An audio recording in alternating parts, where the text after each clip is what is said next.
Insyaallah pada pagi hari ini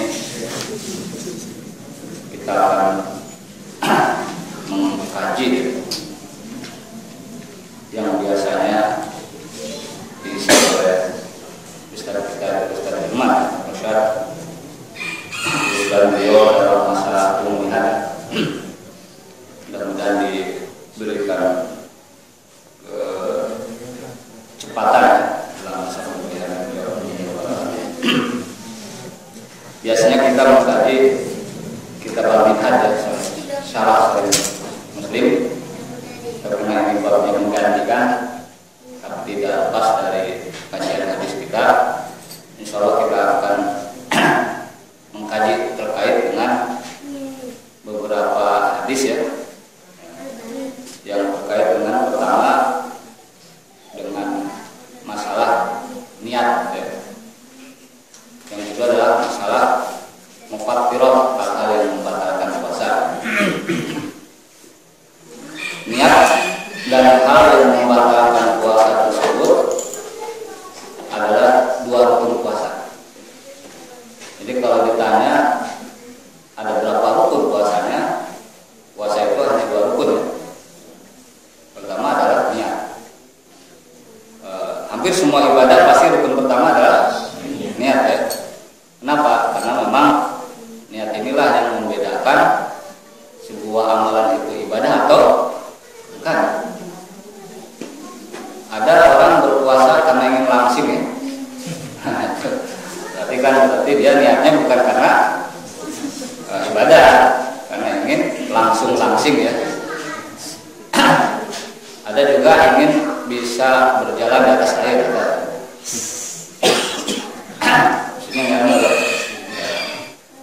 Banyak orang. Ada juga puasa karena ingin didengar tuntutannya oleh pemerintah.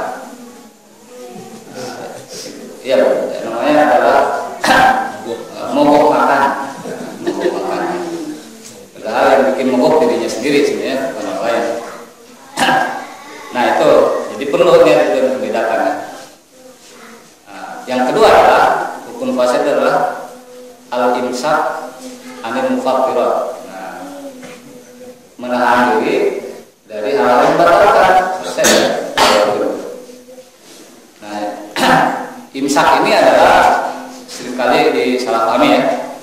10 menit terakhir dari waktu sahur ya. Nah, itu disebut imsak. Nah, itu salah. Memang itu adalah salah satu dari pendapat Syafi'iyah ya, yang tujuannya adalah sebagai bentuk tindakan preventif agar tidak kebablasan. Tapi yang menjadi masalah ketika tindakan preventif itu bertentangan dengan sunnah Rasulullah untuk mengakhirkan sahur, itu ya kita harus kritis ya. Kritis karena Rasulullah mengatakan kalau sahur itu dianjurkan untuk diakhirkan. Memang ada yang tanya, kira-kira berapa menit sampai waktu subuh ya? Ada yang mengatakan kira-kira 100 ayat lah. Kalau 100 ayat itu berapa menit ya? Nah, silakan aja baca. Amma yang pasal aja berapa ya?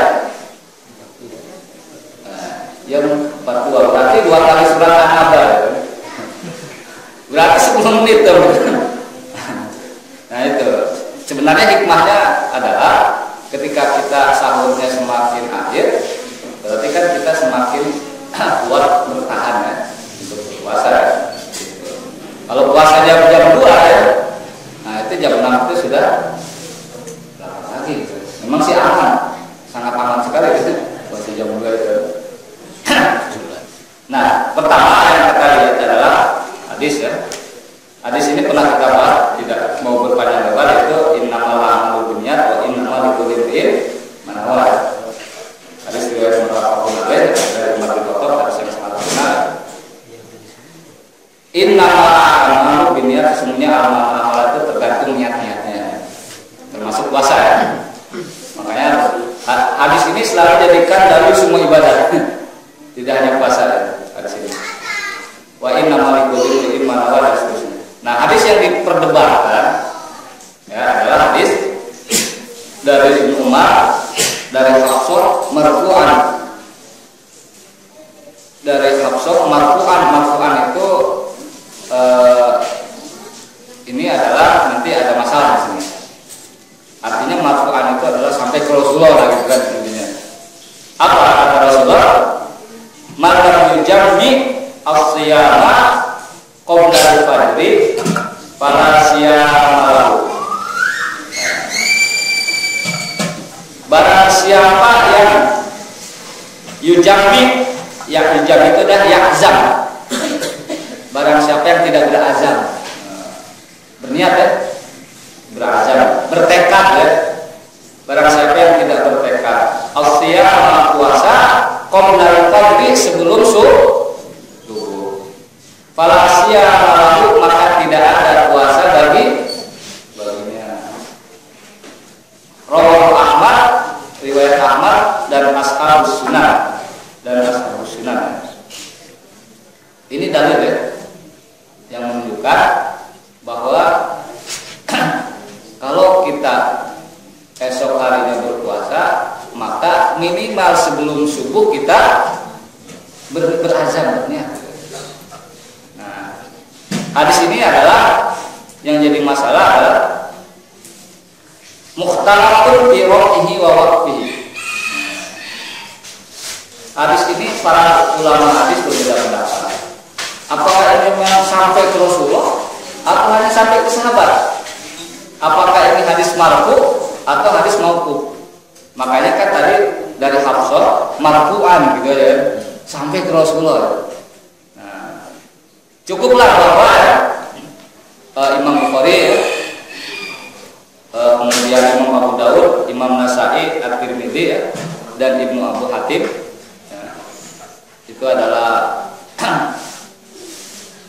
ulama-ulama yang kredibel ya, dalam hadis mengatakan sahahu waqahu, mereka mensahihkan bahwa hadis ini adalah hanya sampai kepada sahabat.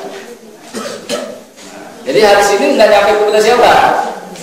Rasulullah katanya. Ini menurut Imam Bukhari ya, Abu Daud, At-Tirmidzi, An-Nasa'i dan Ibnu Abi Hatim. Abu Hatim itu adalah ulama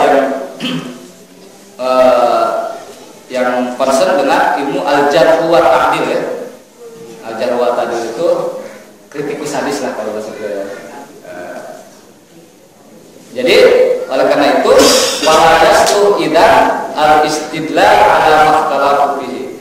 Jadi kita ngapain capek-capek beda pendapat, lihat sebelum subuh itu apakah harus besoknya puasa, apakah sebelum subuh itu harus niat atau tidak katanya. Kenapa? Hadisnya sendiri menurut beberapa ulama hadis dikatakan hadis yang hanya sampai kepada siapa? Sahabat.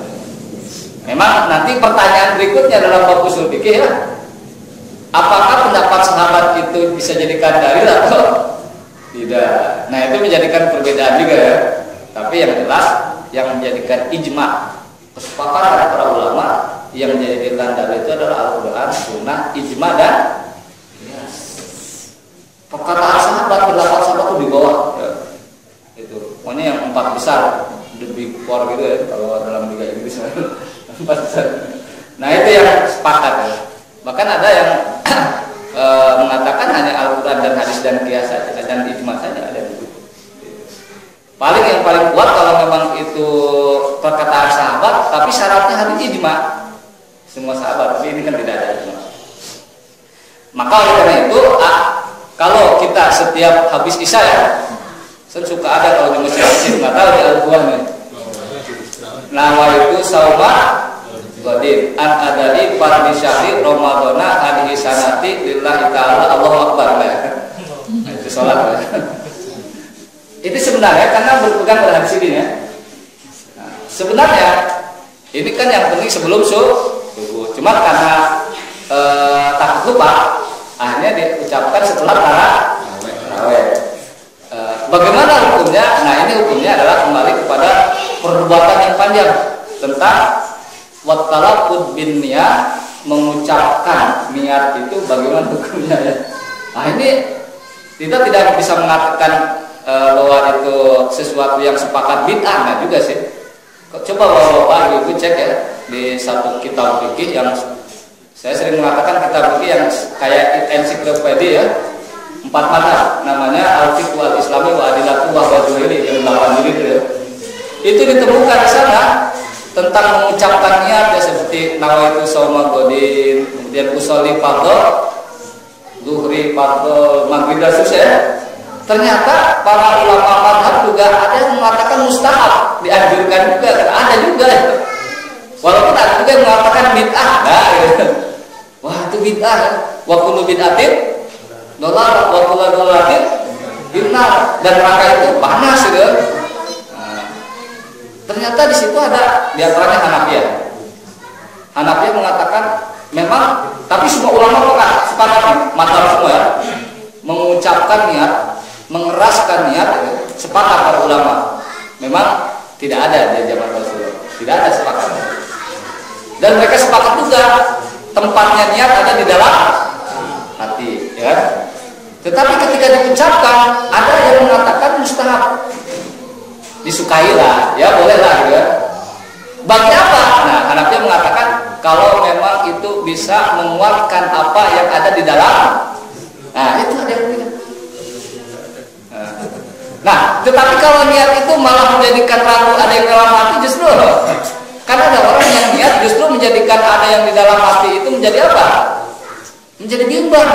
Kan ada begini misalkan ya, usolli fardhu maghribi salah raka'atin ma'muman lillahi ta'ala kan? Allah, waduh nggak dapat ya. Nah itu kan jadi ragu kan? Udah benar dia mau sholat maghrib dalam hati, gara-gara diucapkan menjadi apa?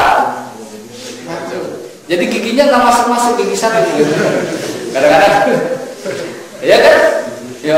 Terus usul lipat, kalau makmum sih oke ya. Kalau yang begitu imam itu repot, ya kan? Usul lipat dol maghribi salah sarokaatin imam lillahi ta'ala Allah. Di belakang Allah Akbar. Imamnya nggak jadi, karena masih di gigi netral, ya kan? Nah itu kan jadi makmum mendahului apa? Nah itu jadi masalah kan? Jadi masalah. Sekali lagi bahwa memang yang masalah niat ini adalah masalah, saya tekankan semua ulama sepakat itu tidak ada di zaman Rasul, tidak ada di zaman sahabat ya. Nah, adanya adalah di pembahasan fikih-fikih yang detail-detail itu ya, fikih-fikih mazhab lah gitu, terutama mazhab Syafi'i ya. Nah itu yang kedua sepakat mereka memang niat itu tempatnya di dalam hati. Nah jadi kalau ditanya nawaitu shauma godin itu ada nggak di dalam redaksi itu, dalam hadis nggak ada sebenarnya. Sama usolli fardhu maghribi itu nggak ada juga, redaksi itu nggak bakal kita temuin dalam hadis-hadis Rasulullah, nggak ada ya. Nah karena itu memang redaksi yang dibuat oleh para ulama mazhab ya. Bolehkah kita membuat redaksi baru? Ya silakan aja kalau bisa ya. Nah misalkan anwi sholat al-maghribi, saya berniat, bisa aja kan. Nah, kalau bisa bahasa Arab ya silakan aja ya. Mau bahasa Arab, bahasa Indonesia, kan itu di luar sholat ya. Coba kalau tiba-tiba sebelah juga saya berniat sholat maghrib 3 rakaat, makmum agak terlambat sedikit, lillahi ta'ala, ada agak terlambat sedikit, mentang-mentang dia bisa bahasa, mentang-mentang dia itu bahasa Indonesia ya, agak terlambat sedikit, nggak apa-apa lah. Nah itu kan jadi masalah seperti itu. Jadi bagi yang berpegang dengan hadis tadi itu sahih kok. Maka faman akhadha bil hadisil marfu' ja'ala waqtuha qabla al-fajr, barang siapa yang menjadikan hadis tadi dianggap sahih marfu' sampai ke Rasulullah, maka waktu niat berpuasa itu dilakukan sebelum fajar. Tapi hadis ini pun tidak menyebutkan hadis yang mukjizat, sudah. Enggak, cuma dia mengatakan barang siapa yang tidak berazam puasa sebelum fajar, sebelum subuh, maka puasanya fala siyamal, tidak ada puasa. Kemudian wa man lam ya'khudh bihi azakaha qablahu wa ba'dahu kama huwa madhhabu Abi Hanifah alladhi yuzidu shaum Ramadan bi niyyati minal lail wa ila nisfin nahar. Ada juga yang mengatakan itu tidak bisa dijadikan dalil ya. Tapi boleh kita berniat itu sebelum subuh dan sesudah subuh. Boleh niat puasa sebelum dan sesudah, karena hadis tadi enggak dianggap sebagai sebuah pijakan. Kemudian apa? Bahkan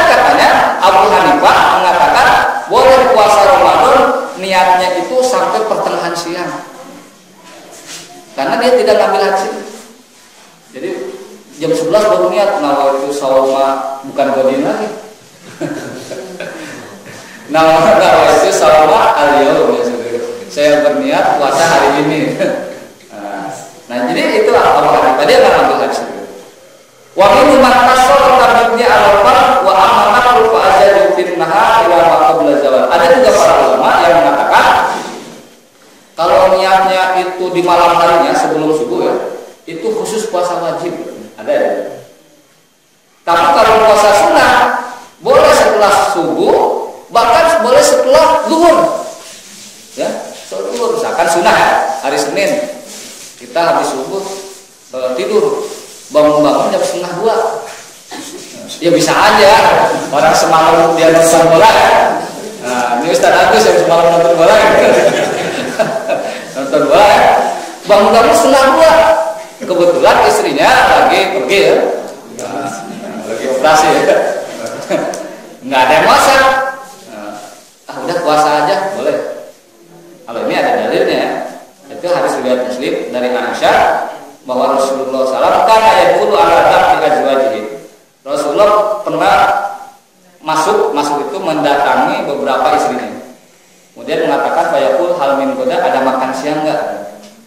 Fa in qalu, apabila istri-istrinya mengatakan la, qala fa inni shaim, maka Rasul mengatakan kalau gitu saya puasa.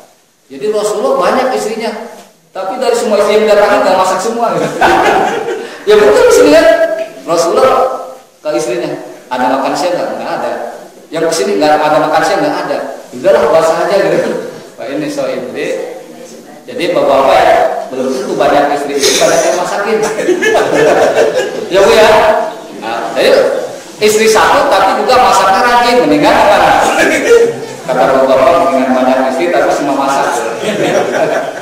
Istri yang pertama masak rendang, yang kedua semur, yang ketiga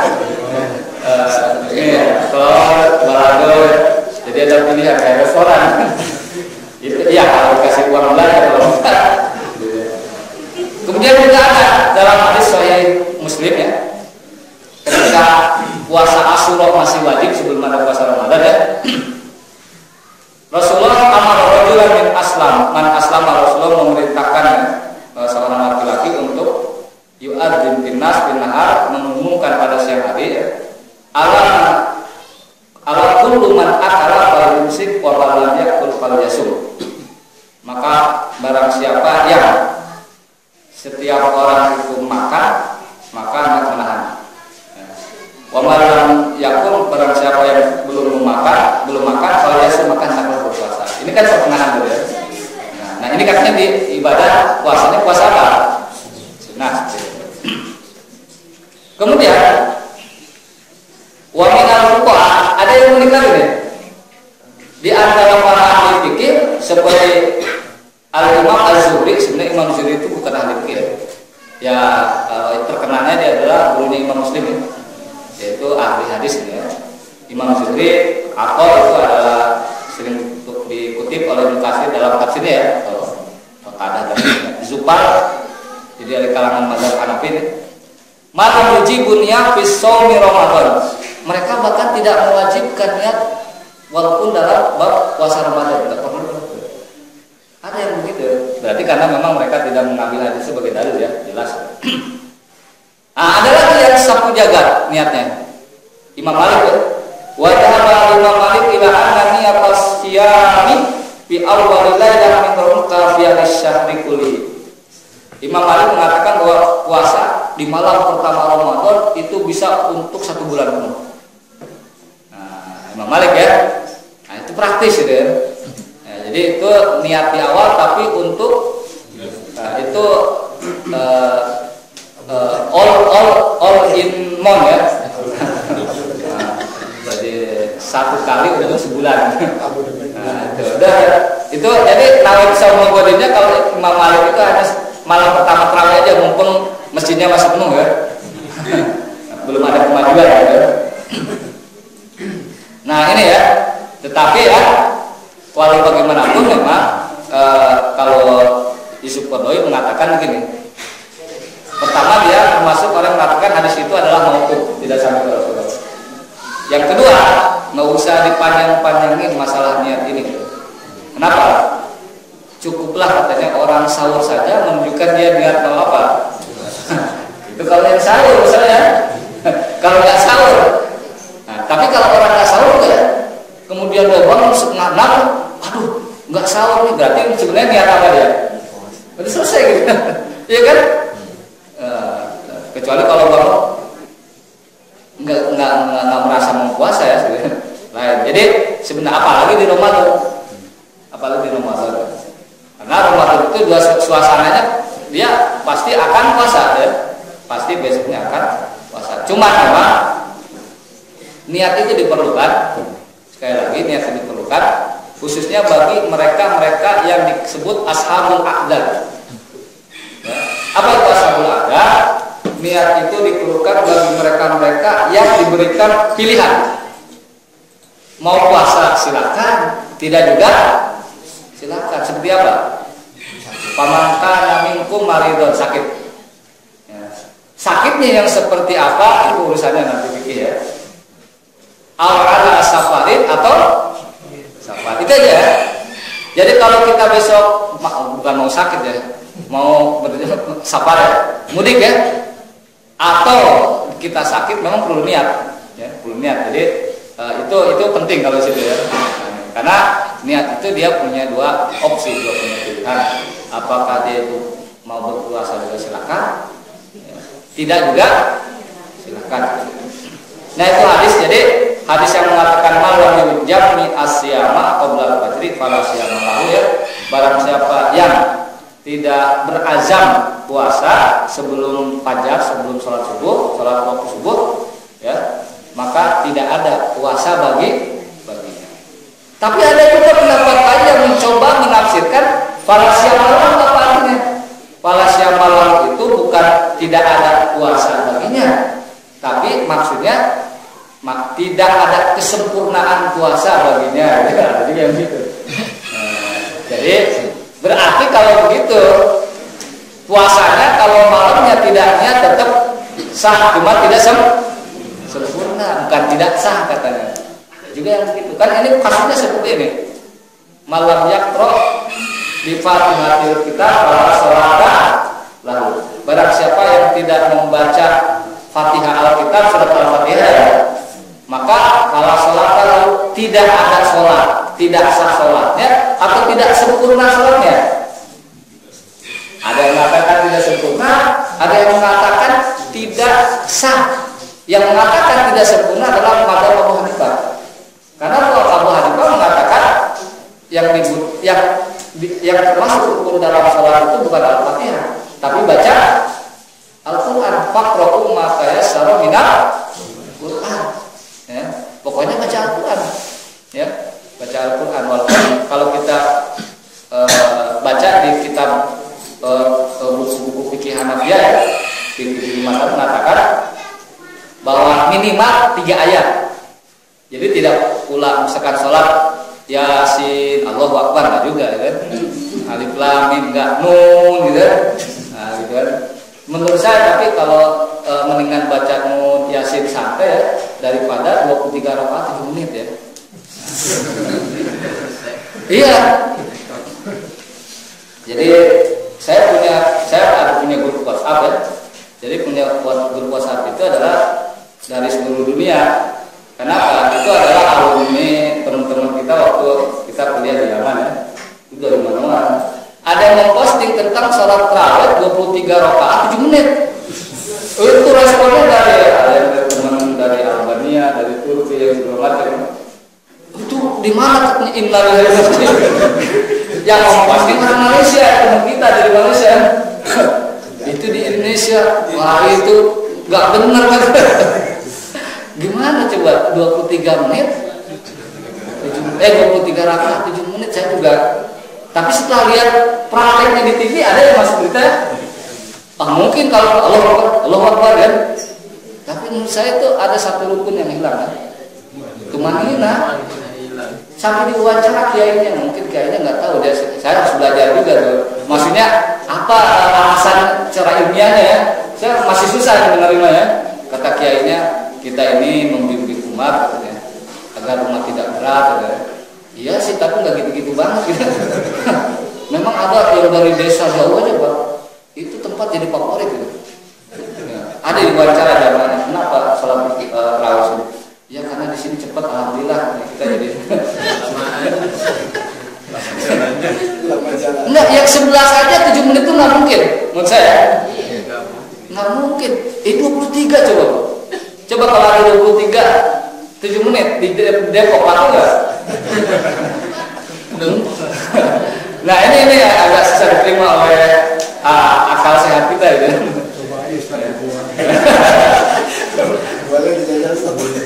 Tapi saya nggak bisa ya. Bismillahnya aja kalau takir ya. Bismillahirrahmanirrahim.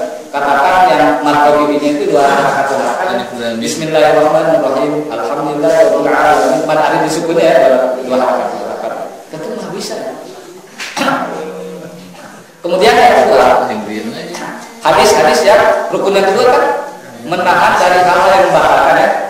Maka di sini kita akan secara sepakat ya, disepakati. Ada beberapa hadis nanti kita bahas. Secara sepakat bahwa yang membatalkan itu adalah makan, minum, ya, kemudian melakukan hubungan suami istri ya. Itu yang membatalkan ya. Sepakat. Kemudian di luar itu adalah masalah khilaf, berbeda pendapat ya. Berbeda pendapat. Tetapi yang tidak ada dalam nas itu Al-Qur'an ya, ya. Itu Al-Qur'an, makan, minum dan berhubungan suami istri itu di Al-Qur'an adanya. Kulu wasrobu hatta yatabayyana lakumul khaytul abyad dan seterusnya. Dalam surat Al-Baqarah, rangkaian dari kewajiban berpuasa. Nah, ada beberapa hal yang kemudian di luar itu yang diikutkan kepada yang tiga. Merokok diikutkan kepada makan kan? Karena ada orang yang mengatakan lebih baik tidak makan asal ada ya. Mohon maaf ya, tukang maksudnya. Nggak apa-apa dah kata uang makan nggak ada, yang penting ada uang rokok. Ya. Uang makan ada 15 ribu, uang makan 15 ribu, uang rokoknya 30 ya. Nggak ada rokoknya di Samsu ya. Ya. Ada yang begitu ya. Kemudian minum obat ya, minumnya narkoba ya. Narkoba ya. Jelas itu di luar itu pun haram ya. Kemudian yang sepakat yang diikutkan kepada hubungan suami istri, misalkan masturbasi atau onani ya. Nah itu juga para ulama sepakat gitu. Tapi ada saya temukan ya, nggak tahu ini saya apa sudah diupdate atau belum. Ahli hadis namanya Syekh Albani. Nanti saya cek lagi. Tapi terakhir yang saya baca, Syekh Albani mengatakan onani itu tidak batal. Nah ini harus hati-hati ya. Syekh Albani rahimahullah tidak batal. Nah, tapi perlu cek lagi apa dia sudah meralat, karena kan fatwa itu berubah-ubah ya. Bisa jadi yang saya baca itu sudah agak jadul ya. Ya Imam Syafi'i saja ada yang pendapat baru, ada pendapat lama ya. Ini perlu dicek. Tapi setahu saya Syekh Albani ahli hadis mengatakan tidak batal. Ilatnya yang membuat batal itu mohon maaf ya, masuknya kemaluan laki ke kemaluan perempuan. Kalau onani kan enggak ya. Nah itu ilatnya. Memang sih dari sisi fikih debatable itu. Tapi hampir semua ulama mengatakan bahwa itu adalah batal. Termasuk di Qardhawi saja yang modern batal ya. Itu batal jelas. Nah yang diperdebatkan dalam berbagai hadis pertama adalah hijamah. Nah itu diperdebatkan hadis. Hijamah itu apa? Bekam ya. Bekam. Pertama ya. Hadis ini pertama adalah hadis taubat marfu'an. Nah, kalau ada hadis sudah pokoknya nyampe ke Rasulullah biasanya debatable ya. Hadis ini adalah At-Toro al-Hajim wal Mahjum ya. Ini adalah pendapatnya Imam Ahmad ya. Imam Ahmad mengatakan bahwa hijamah berbekam itu batal di siang hari ya. Jangan sampai nanti wah ini saya kan punya klinik gara-gara di sini jadi sepi. Iya siang hari, di malam hari ramai ya gitu kan. Ya kayak kasus ibu apa? Saya nih ya. Nah, itu kan ramai, udah donasi, habis donasi itu kayak umroh sama dia kan. Ternyata ya. Nah, jadi menurut Imam Ahmad ini batal karena hadisnya adalah Abtul Hajim wal Mahjum. Orang yang membekam dan yang dibekam batal. Ini pendapat Imam Ahmad ya. Hadisnya ini. Nah, kita lihat hadis ini ya adalah takhrijnya ya. Takhrijnya itu adalah dikeluarkan oleh siapa saja. Al-Imam An-Nawawi mengatakan hadis ini adalah hadis riwayat Abu Dawud, Ibnu Majah dengan sanadnya yang sahih. Juga katanya wa isnad Abu Dawud ya. Dan sanadnya dari Abu Dawud sesuai, jadi sanadnya ini sesuai dengan syarat Sahih Muslim tapi tidak ada di Sahih Muslim. Nah, itu kan. Nah, kemudian ada lagi ya. Warwa Asdudali Rafi Al-Khidad wa Abu Jurah wa Abu Musa dan beberapa riwayat ulama yang lainnya. Nah, ini hadis yang pertama ya dalilnya. Yang kedua, wa jumhurul fuqaha, para kebanyakan ahli fikih ya, mengatakan ala anna al-hijamah la tuftir la hajim wal mahjum, bahwa sebenarnya berbekam itu tidak membatalkan, baik yang membekam maupun yang dibekam ya. Apalagi yang nontonnya ya enggak. Kecuali nontonnya mah sambil makan kacang gitu lain gitu ya. Jadi al-hajim wal mahjum dibatalkan. Apa dalilnya? Nah, mulai nanti ada pembahasan hadisnya. Jadi Imam Ahmad ada dalilnya juga ya. Katanya tadi hadisnya bahwa orang yang membekam dan yang dibekam batal ya. Ternyata hadis yang mengatakan tidak batal juga, yang mengatakan pendapat tidak batal juga ada hadisnya. Apa itu? Hadis Ibnu Abbas. Kalau tadi kan hadisnya dari Tauban ya, sahabat Rasul juga. Ini dari Ibnu Abbas mengatakan begini. Cuma Ibnu Abbas hadisnya adalah hadis fi'li. Kalau tadi hadis qauli ya. Jadi Rasulullah langsung ngomong kalau ini hadis fi'li. Jadi dia mau gambarkan tentang ini apa yang dilakukan Rasulullah itu fi'li namanya. Apa kata Ibnu Abbas? Ihtajama, Rasulullah pernah berbekam wa huwa muhrim dan dia sedang ihram. Ihram ya. Ihram itu bisa untuk haji atau umrah. Kemudian apa? Wahtajama, dan Rasulullah pernah berbekam wa huwa shaim dan dia sedang Nah, ini menjadi masalah nanti. Di satu sisi ada hadis mengatakan begitu ya, bahwa orang yang berbekam dan yang dibekam batal. Di satu sisi lagi ada hadis mengatakan Rasulullah pernah berbekam dan sedang puasa. Bagaimana nih? Nah, ada lagi hadis yang mendukung mengatakan bahwa itu tidak batal ya. Wasuila Anas bin Malik. Anas ini kan pembantu Rasulullah. 10 tahun dia bersama Rasulullah jadi asisten pribadi aspri ya. Selama 10 tahun. Ditanya Anas bin Malik ditanya oleh yang lainnya. Akuntum tukrihuna al-hijamah li-shaim? Apakah kalian memakruhkan berbekam bagi orang berpuasa? Qala, apa kata wa fi riwayat al Rasulullah, apakah di zaman Rasulullah juga terjadi para sahabat berbekam? Nah, apa jawab Anas bin Malik? Qala la, tidak makruh. Tidak makruh ya. Illa min ajli dhaqti, kecuali memang kalau berbekam di siang hari itu katanya menyebabkan orang lemah. Karena diambil apa? Nah, ini akan nanti ada beberapa mazhab terkait bagaimana menyikapi hadis yang berbeda-beda ini.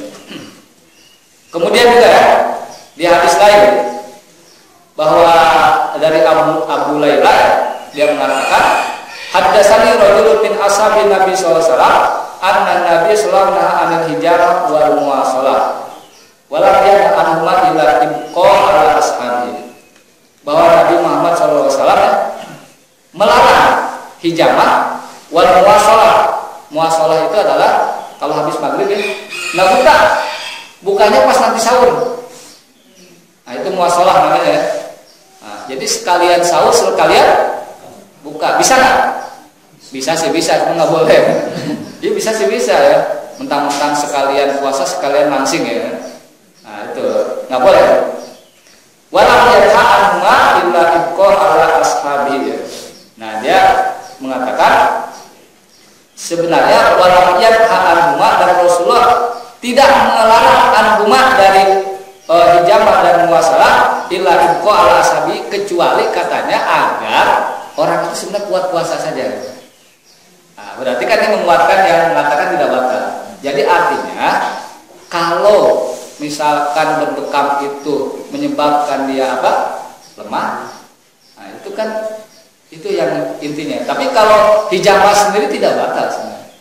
Karena berbekam itu adalah ya, bisa menjadikan orang berpotensi batal, berpotensi lupa. Kemudian lagi hadis yang lain. Jadi hadis yang mengatakan tidak batal banyak. Ya, dari Abu Sa'id Al-Khudri ya. Rakhasa Rasulullah SAW fil qublah lis-shaim wal hijamah. Rasulullah SAW pernah memberikan keringanan fil qublah, mencium. Jadi mencium ketika berpuasa boleh. Tapi nanti ada rincian ya, Tapi bukan pembahasan kita di situ. Tapi wal hijamah juga ketika orang mau berbekam boleh. Ya, lis-shaim bagi yang berpuasa. Nah, kemudian dari Anas juga mengatakan, kalau Anas ini lebih jelas lagi nih. Awal makar wat al-jamal lis-shaim anna Ja'far bin Abi Thalib ihtajama wa shaim. Dia memberikan kronologi sejarahnya. Bahwa pertama kali dimakruhkan bagi orang berpuasa berbekam itu karena Ja'far bin Abi Thalib pernah berpuasa, pernah berbekam dan dia sedang berpuasa. Jadi cerita. Jadi kata Anas, dulu itu makruh itu ceritanya begini.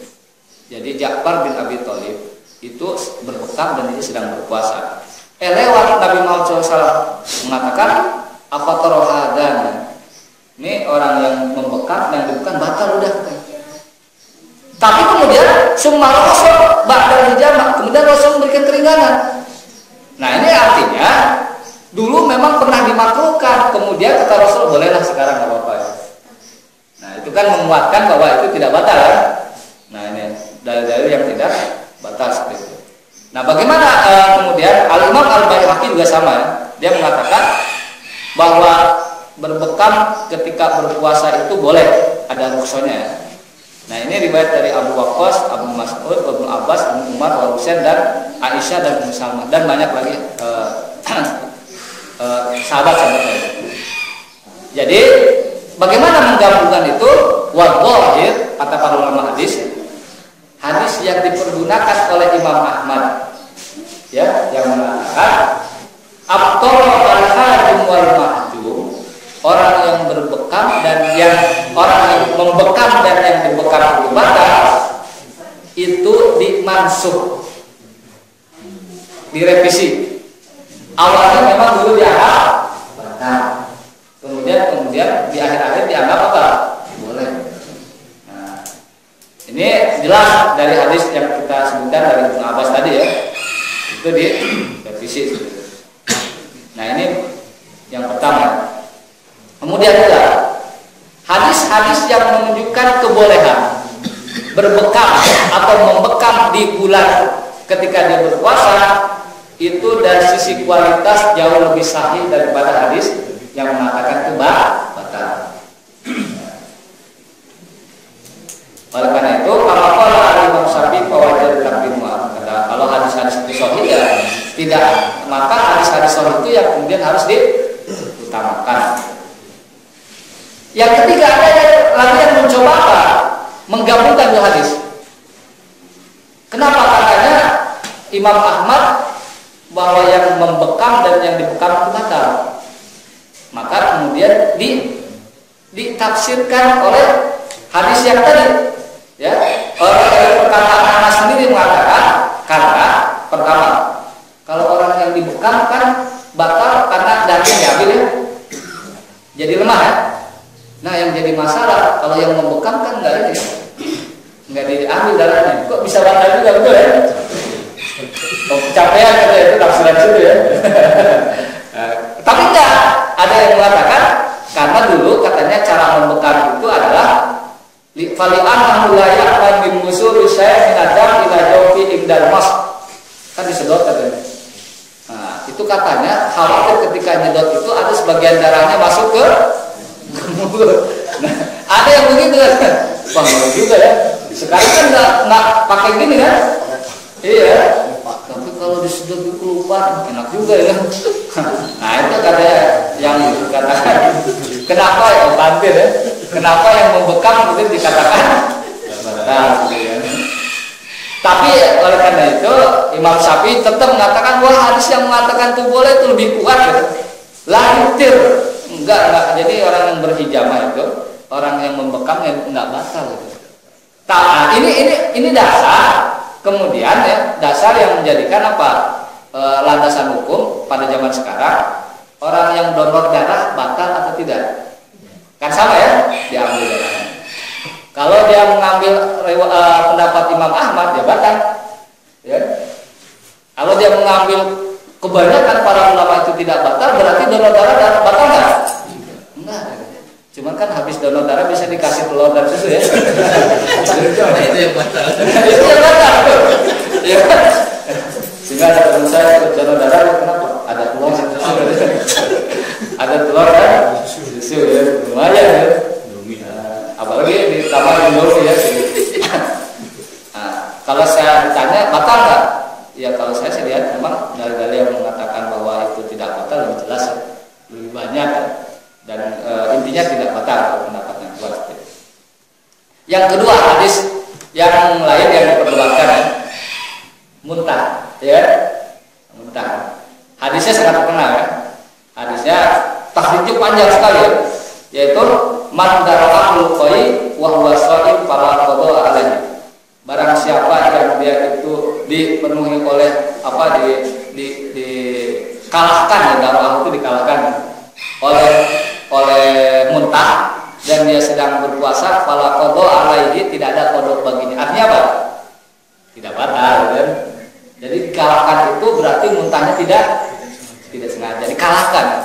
Dimuntahkan oleh diumbang-ambing naik perahu ya, biasanya perahu. Nah itu kan akhirnya dia pusing sendiri ya.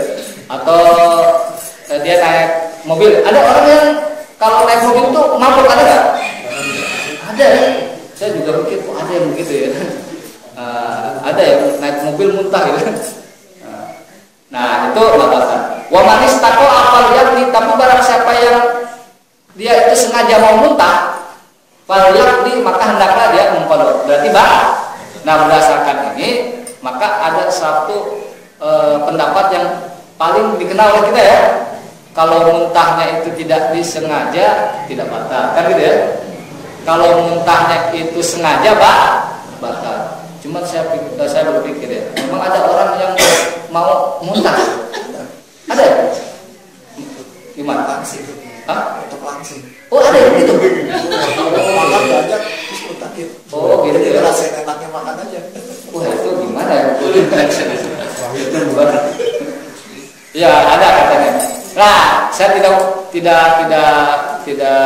perlu lagi membahas bahwa ada atau tidak. Tapi kita akan membahas dari sisi kualitas hadis ini ya.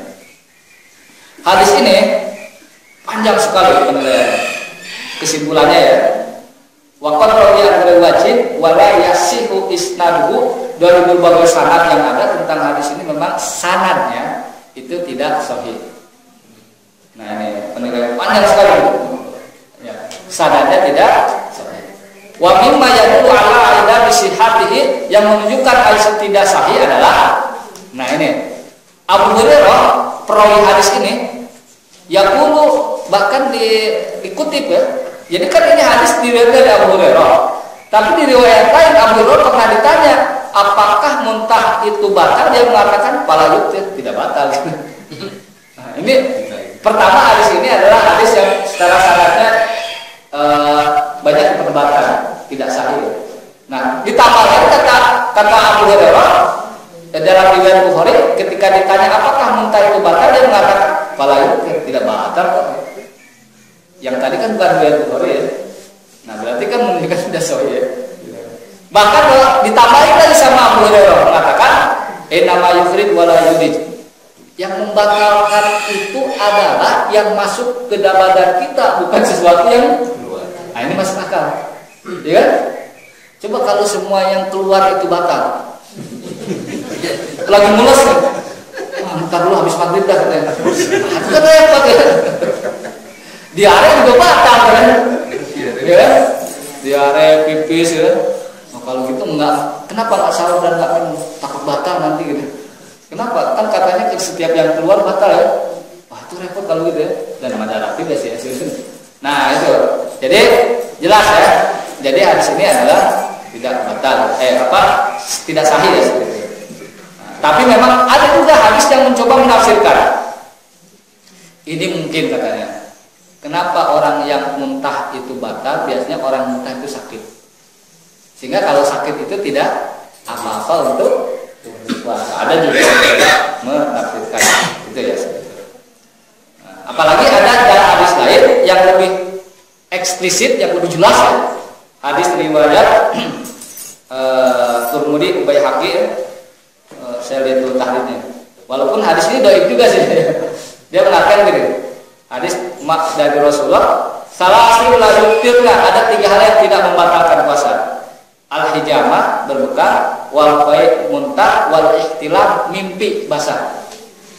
3 hal yang tidak membatalkan. Tapi hadis ini dhaif ya.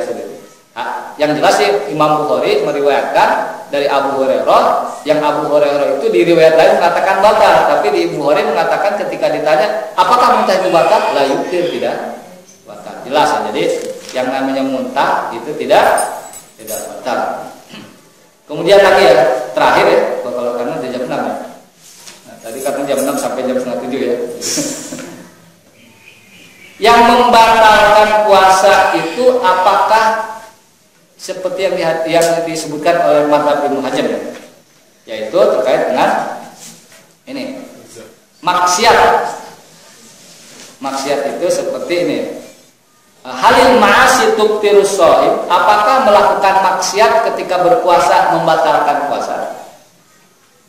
Kenapa kok seperti itu? Karena dalilnya jelas.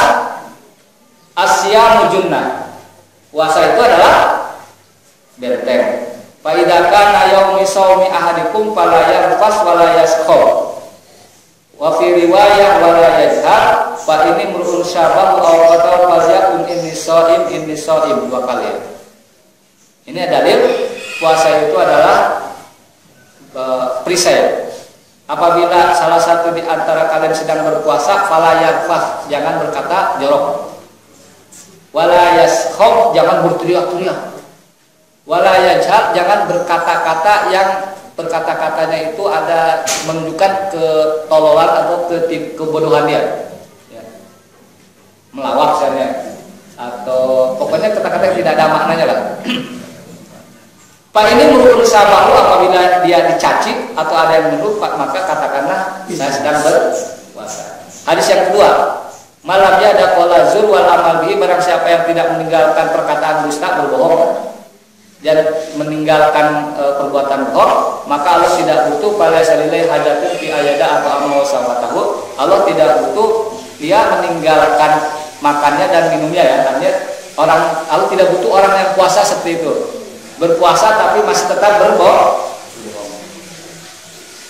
Nah, ini adalah hadis-hadis yang dipergunakan oleh madhab Ibnu Hazm, oleh Abu Daud Adz-Dzahiri ya, mengatakan hadis-hadis ini menunjukkan bahwa maksiat itu membatalkan puasa. Wah, ini repot kalau gitu ya. Tapi jumhurul fuqaha mengatakan tidak. Sampai-sampai Imam Ahmad mengatakan kalau seandainya puasa itu maksiat itu membatalkan puasa, tentu tidak ada yang selamat dari kita ya. Imam Ahmad yang begitu waroni ya, dia sendiri mengatakan saya juga nggak bisa kalau gitu ya. Nah, makanya jumhurul fuqaha, kebanyakan para ulama mengatakan tidak, maksiat itu tidak membatalkan, cuman mengurangi nilai maksiat. Tapi jangan disalahkan juga, ada yang mengatakan batal enggak, karena itu adalah madhab Abu Hanifah ya, kayak madhab Ibnu Hazm. Walaupun kalau dari sisi meningkatkan kualitas puasa positif ya, positif. Artinya kita akan lebih berhati-hati ya. Oleh karena itu ketika kita masih kecil ya, jangan bohong loh nanti. Nah itu udah benar ya. Tapi ketika sudah gede belajar fikih jadi agak ringan lagi. Bukan karena ini sisi negatif belajar agama lebih dalam, bukan. Awalnya ingat masih kecil, jangan bohong lu, batal lu puasanya. Harusnya yang begitu-begitu dipelihara ya. Tapi anaknya kan belajar juga ya. Kayak mayoritas ulama mengatakan nggak batal kok. Nggak batal ya. Nah ini sebenarnya ya. Nah ini Sehingga ya Ibrahim An-Nakhai juga mengatakan kanu yaquluna, jadi di kalangan kami dulu katanya, zaman kami ini dulu al-kibbu yufattiru shaim, yang namanya puasa itu adalah berdusta itu membatalkan puasa. Membatalkan puasa.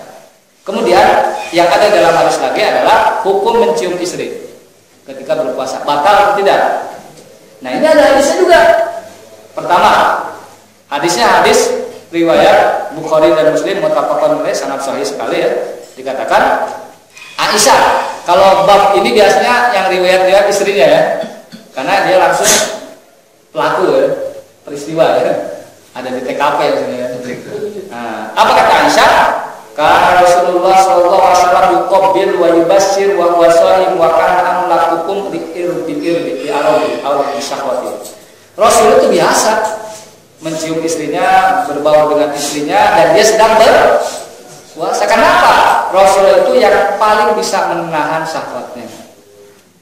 Ada ujungnya itu ya. Kata-kata Aisyah tapi ini kata-kata Aisyah kalau ya. Jadi kalau sudah mencium istrinya, ya selesai, nggak ada lanjutannya. Ya, kalau Rasulullah ya. Nah, madhab Ibnu Hajar mengatakan berdasarkan hadis ini, berpuasa dan mencium istri itu sunnah, dianjurkan. Karena Rasulullah melakukannya. Jadi nanti pulang mencium istri, kenapa? Kata Ibnu Hajar itu sunnah, karena ada hadisnya. Nah, itu ada hadis itu ya.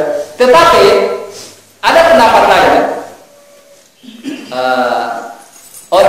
Yang kedua ya, bahwa ketika berpuasa mencium istri itu adalah tidak batal ya. Umar juga sama, tadi Umar berpikirannya batal. Suatu ketika Umar bin Khattab mengatakan, celaka ya Rasulullah, kenapa? Saya pada hari ini sedang berpuasa dan melakukan sesuatu yang sangat besar. Sonatu al-yawm amron aziman. Saya mencium istri saya dan saya sedang berpuasa. Apa kata Rasulullah? Ara'aita law tamat bima'in wa anta shaim. Bagaimana pendapat kamu? Berkumur-kumur sedang berpuasa, batal enggak? Kata Umar, tuh saya mengatakan, Umar, la ba'sa bidzalik, tidak apa-apa kok. Apa kata Rasulullah? Fatima. Terus puasa batal enggak? Dapat mencium istri batal enggak? Nah, artinya mencium istri itu sama dengan berkumur, tidak batal. Nah, ini pendapat pertama. Yang kedua, dari kalangan salaf ada yang memberikan pandangan berbeda. Karena ada hadis lain ya, yang hadis ini riwayatnya di dalam Musnad ya, di kata Al-Imam di kitab Al-Majmu' ya, Imam Nawawi dikatakan, rajulan, ada seorang laki-laki datang ke Rasul bertanya tentang al-mubasyarah lis-shaim para fasalahu, tentang dia bergaul dengan istrinya. Kemudian dia minta agar datang ke Rasulullah, minta fatwa ya. Kata Rasulullah, boleh. Tapi ada lagi yang datang ke Rasulullah, bagaimana bergaul dengan istri ya, seperti biasa ya, mencium istri. Tapi Rasulullah melarangnya. Jadi yang pertama dibolehkan, yang kedua dilarang gitu. Nah, coba ditafsirkan. Ini hadisnya adalah hadis riwayat Abu Daud, sanadnya jaid ya. Dan Abu Daud tidak mendhaifkan hadis ini, dikatakan bahwa ini bisa dijelaskan dengan hadis dari riwayat Ibnu Amr bin As mengatakan, ketika kami bersama Rasulullah datang seorang pemuda. Kemudian dia tanya, wahai Rasulullah, uqabbilu ana sa'um, boleh nggak saya mencium dan saya sedang berpuasa? Apa kata Rasulullah? Lah, tidak boleh. Faja'a sayyidun, datang orang yang sudah tua. Faqala uqabbilu, ya Rasulullah, boleh nggak saya mencium sedang berpuasa? Naam, boleh. Nah, ini ditafsirkan. Artinya apa? Kalau masih muda tidak boleh, kalau sudah tua ini kebiasaan saja kan? Nah, artinya secara lazimannya, secara kelumrahannya, kalau masih muda itu lanjut, biasanya lanjut. Kalau masih tua, sudah tua ya. Kalau sudah tua, selesai. Ya, sudah tua. Tapi yang jadi masalah, dia suaminya sudah tua, istrinya masih. Nah, itu masalah ya. Istrinya istri muda ya. Nah, Tapi yang jadi masalah sebenarnya bukan di tua dan mudanya. Udah benar kata-kata Aisyah tadi. Dia bisa mengukur apakah bisa lanjut atau tidak. Nah, kalau dia bisa menahan syahwatnya, oke. Kalau tidak bisa, jangan. Ya. Kalau tidak bisa, ya jangan. Nah, gitu ya. Kalau tidak bisa, jangan. Takut kemudian ya. Takut kemudian apa? Seperti kebablasan ya. Kalau kebablasan kan nanti kafarat ya, berat. Berisiko ya. Nah, sehingga ada pertanyaan, boleh nggak berbuka puasa dengan melakukan hubungan suami istri?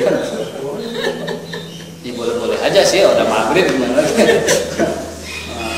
Kalau orang kan berbukalah dengan sesuatu yang manis. Kata istrinya, suami saya manis gitu, gimana ya? Suami saya manis. Nah itu, hanya itu saja sih yang beberapa hadis yang memang jadikan perdebatan para ulama ya. Nah, di luar itu adalah mahalul khilaf ya, para ulama ya, seperti itu. Nah ini saja mungkin yang dapat kita bahas beberapa hadis yang terkait dengan al-fat. Silakan kalau ada hal yang mau ditanyakan, kalau tidak ada kita akhir. Bapak Ibu silakan kalau ada yang mau bertanya. Ibu di belakang. Bapak Ibu. Ada itu?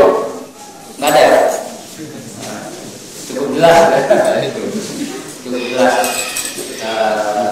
Kita bukan ya? Jadi tentang apa namanya sunnah tadi, apa pendapat Ibnu Hazm? Iya. Sunnah ini kan biasanya ada dua pengertian. Iya. Kalau di dalam fikih sunnah maknanya mustahab, Iya, betul. dianjurkan gitu ya.